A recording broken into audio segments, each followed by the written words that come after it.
Hello, I'm Ken Johnson, and welcome to the New Hope Reads ministry.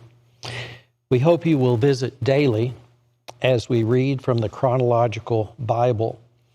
May our time spent together in God's Word be a blessing to us all as God reveals Himself and His nature, as He opens our minds, and as He prepares our hearts for our good and His service.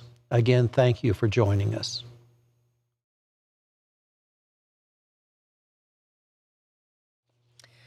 August 25th, the effect of Tyre's destruction, Ezekiel 26:15-21. This is what the sovereign Lord says to Tyre: the whole coastline will tremble at the sound of your fall, as the screams of the wounded echo in the continuing slaughter. All the seaport rulers will step down from their thrones and take off their royal robes and beautiful clothing. They will sit on the ground trembling with horror at your destruction. Then they will wail for you, singing this funeral song: "O famous island city, once ruler of the sea, how you have been destroyed. Your people, with their naval power, once spread fear around the world. Now the coastlands tremble at your fall. The islands are dismayed as you disappear. This is what the sovereign Lord says: I will make Tyre an uninhabited ruin, like many others. I will bury you beneath the terrible waves of enemy attack. Great seas will swallow you. I will send you to the pit to join those who descended there long ago. Your city will lie in ruins, buried beneath the earth, like those in the pit who have entered the world of the dead. You will have no place of respect here in the land of the living. I will bring you to a terrible end, and you will exist no more. You will be looked for, but you will never again be found. I, the Lord, have spoken." The end of Tyre's glory, Ezekiel 27:1-25. Then this message came to me from the Lord: "Son of man, sing a funeral song for Tyre, that mighty gateway to the sea, the trading center of the world. Give Tyre this message from the sovereign Lord. You boasted, O Tyre, my beauty is perfect.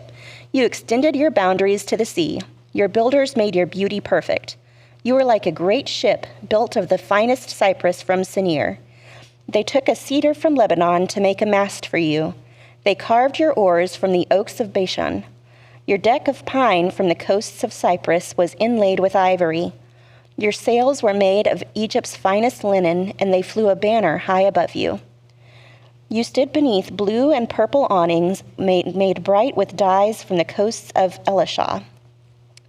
Your oarsmen came from Sidon and Arvad. Your helmsmen were skilled men from Tyre itself. Wise old craftsmen from Gebal did the caulking. Ships from every land came with goods to barter for your trade. Men from distant Persia, Lydia, and Libya served in your great army. They hung their shields and helmets on your walls, giving you great honor. Men from Arvad and Helek stood on your walls. Your towers were manned by men from Gamad. Their shields hung on your walls, completing your beauty. Tarshish sent merchants to buy your wares in exchange for silver, iron, tin, and lead. Merchants from Greece, Tubal, and Meshech brought slaves and articles of bronze to trade with you. From Geth Togarmah came riding horses, chariot horses, and mules, all in exchange for your goods. Merchants came to you from Dedan. Numerous coastlands were your captive markets. They brought payment in ivory tusks and ebony wood. Syria sent merchants to buy your rich variety of goods. They traded turquoise, purple dyes, embroidery, fine linen, and jewelry of coral and rubies. Judah and Israel traded for your wares, offering wheat from Menonoth, figs, honey, olive oil, and balm. Damascus sent merchants to buy your rich variety of goods, bringing wine from Helbon and white wool from Zahar. Greeks from Uzal came to trade for your merchandise. Wrought iron, cassia, and fragrant calamus were bartered for your wares. Dedan sent merchants to trade their expensive saddle blankets with you. The Arabians and the princes of Kedar sent merchants to trade lambs and rams and male goats in exchange for your goods. The merchants of Sheba and Ramah came with all kinds of spices, jewels, and gold in exchange for your wares. Haran, Cana, Eden, Sheba, Asher, and Kilmad came with their merchandise too. They brought choice fabrics to trade, blue cloth, embroidery, and multicolored carpets rolled up and bound with cords. The ships of Tarshish were your ocean caravans. Your island warehouse was filled to the brim. The destruction of Tyre, Ezekiel 27, verses 26 to 36. But look, your oarsmen have taken you into stormy seas.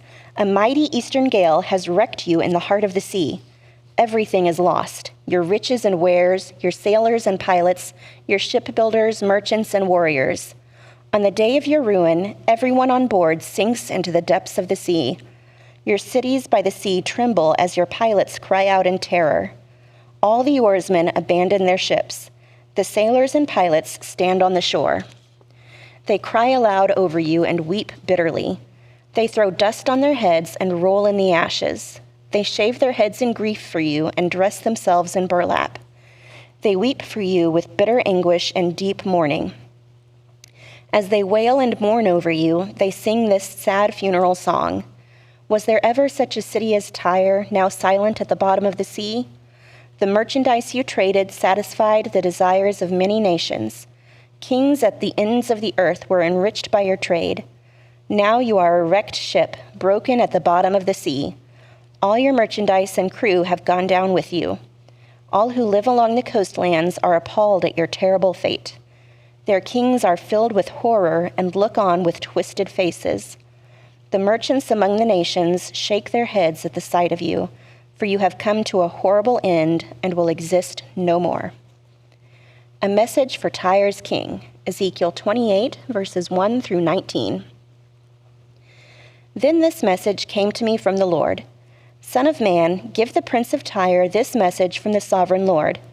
In your great pride you claim, I am a god. I sit on a divine throne in the heart of the sea. But you are only a man and not a god, though you boast that you are a god. You regard yourself as wiser than Daniel and think no secret is hidden from you. With your wisdom and understanding, you have amassed great wealth, gold and silver for your treasuries. Yes, your wisdom has made you very rich, and your riches have made you very proud. Therefore, this is what the sovereign Lord says. Because you think you are as wise as a god, I will now bring against you a foreign army, the terror of the nations. They will draw their swords against your marvelous wisdom and defile your splendor. They will bring you down to the pit, and you will die in the heart of the sea, pierced with many wounds. Will you then boast, I am a god, to those who kill you? To them you will be no god, but merely a man. You will die like an outcast at the hands of foreigners. I, the sovereign Lord, have spoken. Then this further message came to me from the Lord. Son of man, sing this funeral song for the king of Tyre. Give him this message from the sovereign Lord. You were the model of perfection, full of wisdom and exquisite in beauty. You were in Eden, the garden of God. Your clothing was adorned with every precious stone. Red carnelian, pale green peridot, white moonstone, blue-green beryl, onyx, green jasper, blue lapis lazuli, turquoise, and emerald, all beautifully crafted for you and set in the finest gold. They were given to you on the day you were created. I ordained and anointed you as the mighty angelic guardian. You had access to the holy mountain of God and walked among the stones of fire. You were blameless in all you did from the day you were created until the day evil was found in you. Your rich commerce led you to violence and you sinned, so I banished you in disgrace from the mountain of God. I expelled you, O mighty guardian, from your place among the stones of fire. Your heart was filled with pride because of all your beauty. Your wisdom was corrupted by your love of splendor. So I threw you to the ground and exposed you to the curious gaze of kings. You defiled your sanctuaries with your many sins and your dishonest trade. So I brought fire out from within you, and it consumed you. I reduced you to ashes on the ground in the sight of all who were watching. All who knew you are appalled at your fate. You have come to a terrible end, and you will exist no more. A message for Sidon, Ezekiel 28, verses 20 to 24. Then another message came to me from the Lord. Son of man, turn and face the city of Sidon and prophesy against it. Give the people of Sidon this message from the sovereign Lord. I am your enemy, O Sidon, and I will reveal my glory by what I do to you. When I bring judgment against you and reveal my holiness among you, everyone watching will know that I am the Lord. I will send a plague against you, and blood will be spilled in your streets. The attack will come from every direction, and your people will lie slaughtered within your walls. Then everyone will know that I am the Lord. No longer will Israel's scornful neighbors prick and tear at her like briars and thorns, for then they will know that I am the sovereign Lord. Restoration for Israel, Ezekiel 28, verses 25 and 26. This is what the sovereign Lord says. The people of Israel will again live in their own land, the land I gave my servant Jacob. For I will gather them from the distant lands where I have scattered them. I will reveal to the nations of the world my holiness among my people. They will live safely in Israel and build homes and plant vineyards. And when I punish the neighboring nations that treated them with contempt, they will know that I am the Lord their God. The fall of Jerusalem, 2 Kings 25, verses 3 through 7, 586 BC. By July 18th, in the 11th year of Zedekiah's reign, the famine in the city had become very severe, and the last of the food was entirely gone. Then a section of the city wall was broken down. Since the city was surrounded by the Babylonians, the soldiers waited for nightfall and escaped through the gate between the two walls behind the king's garden. Then they headed toward the Jordan Valley. But the Babylonian troops chased the king and overtook him on the plains of Jericho, for his men had deserted him and scattered. They captured the king and took him to the king of Babylon at Riblah, where they pronounced judgment upon Zedekiah. They made Zedekiah watch as they slaughtered his sons. Then they gouged out Zedekiah's eyes, bound him in bronze chains, and led him away to Babylon. Jeremiah 52, 6-11. By July 18th, in the 11th year of Zedekiah's reign, the famine in the city had become very severe, and the last of the food was entirely gone. Then a section of the city wall was broken down, and all the soldiers fled. Since the city was surrounded by the Babylonians, they waited for nightfall. Then they slipped through the gate between the two walls behind the king's garden and headed toward the Jordan Valley. But the Babylonian troops chased King Zedekiah and overtook him on the plains of Jericho, for his men had all deserted him and scattered. They captured the king and took him to the king of Babylon at Riblah in the land of Hamath. There the king of Babylon pronounced judgment upon Zedekiah. The king of Babylon made Zedekiah watch as he slaughtered his sons. He also slaughtered all the officials of Judah at Riblah. Then he gouged out Zedekiah's eyes and bound him in bronze chains, and the king of Babylon led him away to Babylon. Zedekiah remained there in prison until the day of his death. Jeremiah 39, verses 2 through 10. 2.5 years later, on July 18th, in the 11th year of Zedekiah's reign, a section of the city wall was broken down. All the officers of the Babylonian army came in and sat in triumph at the middle gate. Nergal-Sharezer of Samgar and Nebo-Sarsekim, a chief officer, and Nergal-Sharezer, the king's advisor, and all the other officers of the king of Babylon.